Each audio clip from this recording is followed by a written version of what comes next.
Last week, Amazon CEO Andy Jassy sent an email to all of Amazon's employees, and it read, quote, "Hey team, I wanted to send a note on a couple changes we're making to further strengthen our culture and teams." I'll link up to the entire message in the show notes, or you can simply search for it. But the message goes on to make this point. In January of 2025, all of Amazon's corporate employees are expected to return to the office 5 days a week. Now, without question, this brings up a lot of thoughts, both not only for those who work at Amazon, but also for what it means for you and your organization. If you've enjoyed working in this hybrid environment and are now being told that it's come back to the office or else, what's your best move? In this episode, I'm going to walk you through a few more components of Andy Jassy's message, what it means for you as you build your mid-career GPS, and what it might look like for you to handle your next job interview. Let's get started.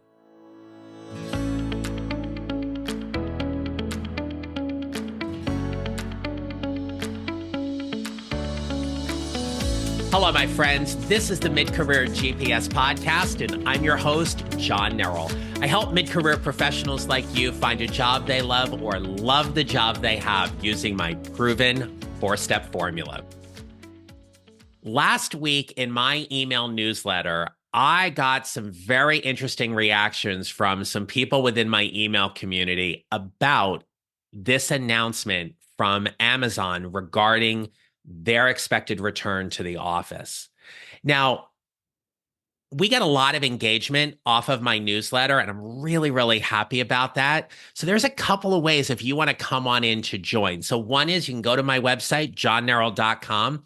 Right there on the homepage, there's an option to join my free newsletter community.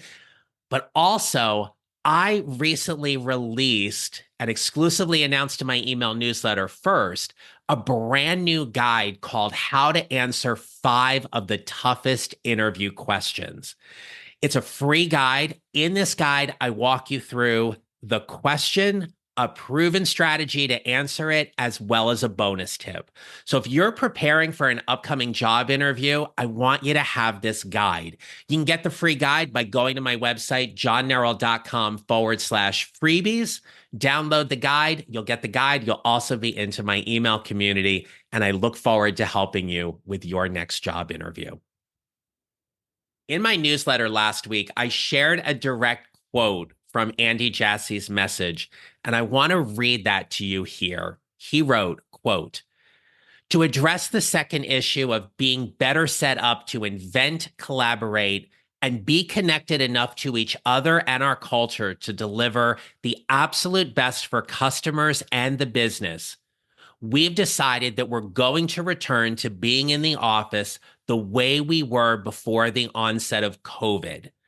When we look back over the last 5 years, we continue to believe that the advantages of being together in the office are significant," unquote. Let me read that last sentence back to you. When we look back over the last 5 years, we continue to believe that the advantages of being together in the office are significant. Hearing a message like that, you can have a tremendous amount of thoughts about what returning to the office means. For example, how do you handle those family emergencies? How do you handle flexibility when you've got a doctor's appointment or you're caring for your aging parents? And the entire message goes on to talk about where flexibility and grace is given. And I think that's important to realize that while the expectation is that we're going to be back in the office 5 days a week, it doesn't mean that there aren't circumstances or situations where grace and understanding and flexibility are given. There's another part of this statement that goes on to say, if you're trying to write some difficult code, you might need some independent time. And in those specific situations, working from home may be allowed. But again, I want to call out here that this is an exception. It's not the rule. So if you and your company are dealing with this idea of what returning to the office is going to look like, what I can share with you in general terms is that practically all of my clients are dealing with this in some way. And what we have seen over the last 5 years is that we've gotten pretty good at this remote thing.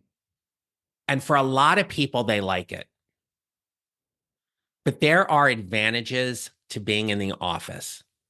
And I believe it's important that we don't overlook the visibility and the collaboration that happens when we're all in the room together and not behind a screen where we can be easily distracted. Look, we have all been on that Zoom meeting where we have multitasked on some level.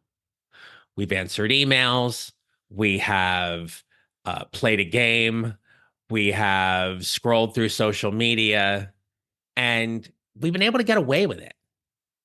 And I'm not saying that's right or wrong.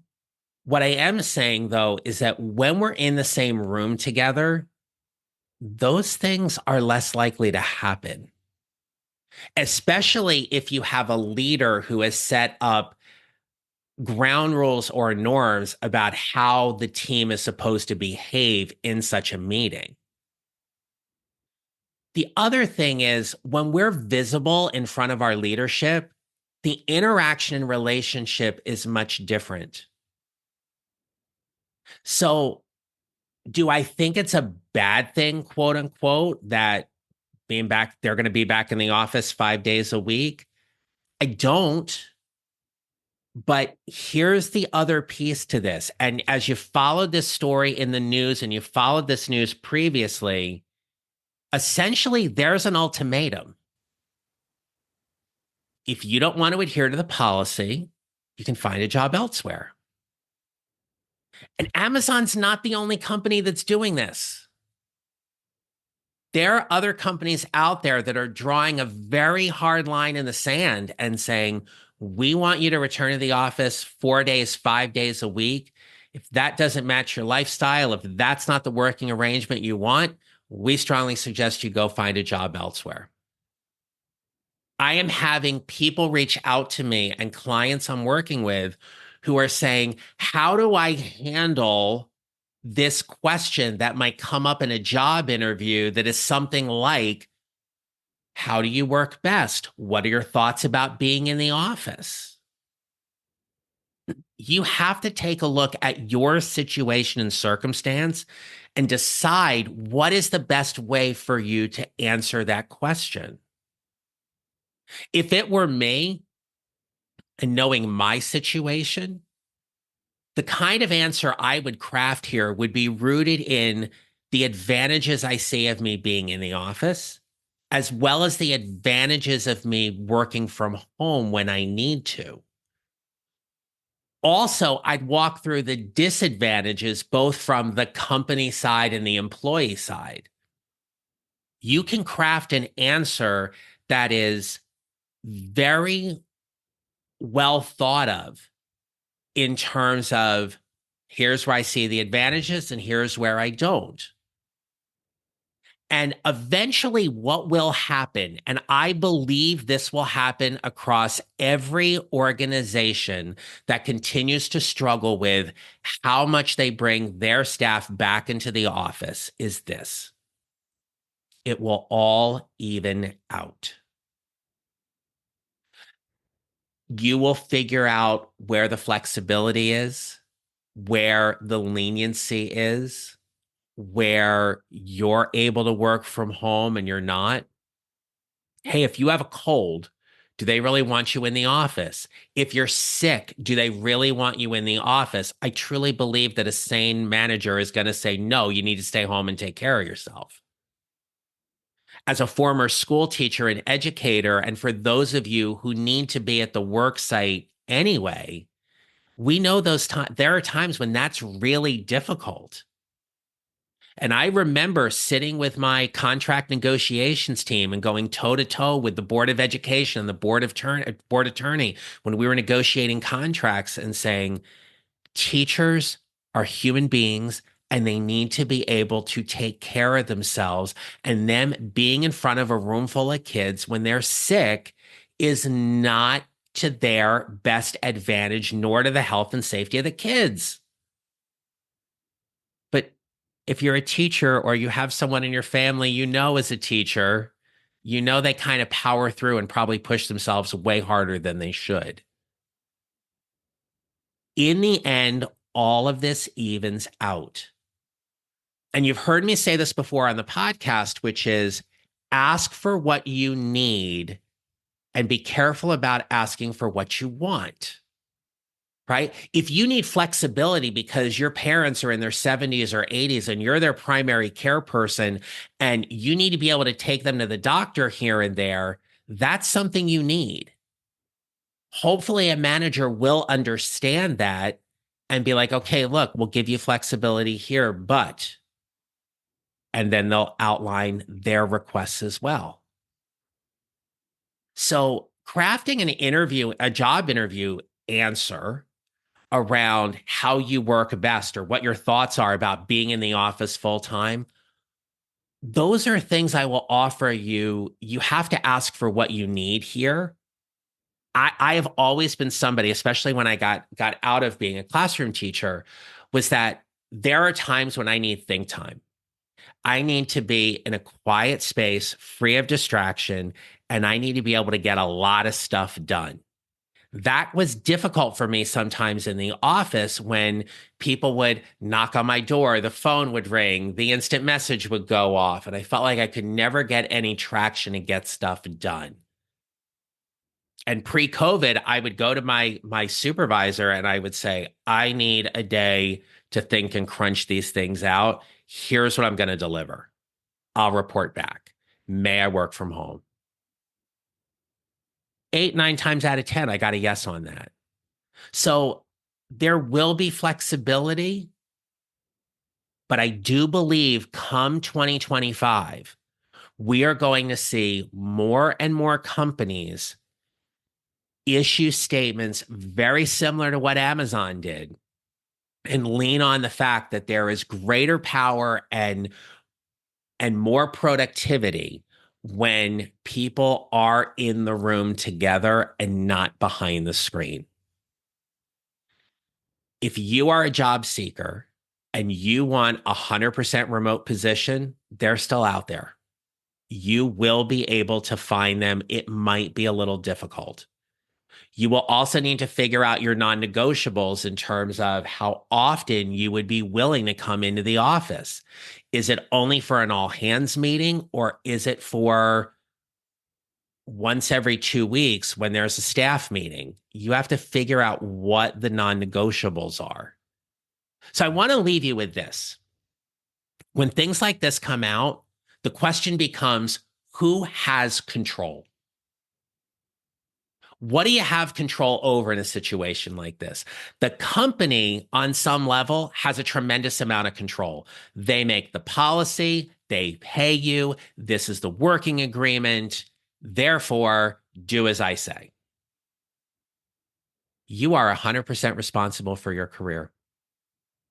If that no longer is a great fit for you, you can go and find something else. If that working arrangement is too stressful for you, or it's causing you anxiety or worry about, I don't want to be in the office all the time, find a better fit. But I will offer you here in closing, both parties have control. What works very well is when both parties come to an agreement about what the best fit and working relationship is for them. I wish you the best with this. This will not be the last time we have this conversation. We will watch this and see this kind of unfold. But again, if you are actively job seeking, excuse me, if you are actively job seeking or thinking you may be looking for a job in the upcoming weeks or in the new year, I want you to get my free guide. Again, it is called How to Answer 5 of the Toughest Interview Questions. You can find it right on my website at johnneral.com/freebies, or go to the menu bar. It's located under the freebies tab where I keep all of my free resources. Stay tuned. There's more stuff coming with that. But in the meantime, my friends, I'll leave you with this. You will build your mid-career GPS 1 mile or 1 step at a time, and how you show up matters. Make it a great rest of your day. Thank you for listening to the Mid-Career GPS podcast. Make sure to follow on your favorite listening platform. And if you have a moment, I'd love to hear your comments on Apple Podcasts. Visit johnneral.com for more information about how I can help you build your mid-career GPS, or how I can help you and your organization with your next workshop or public speaking event.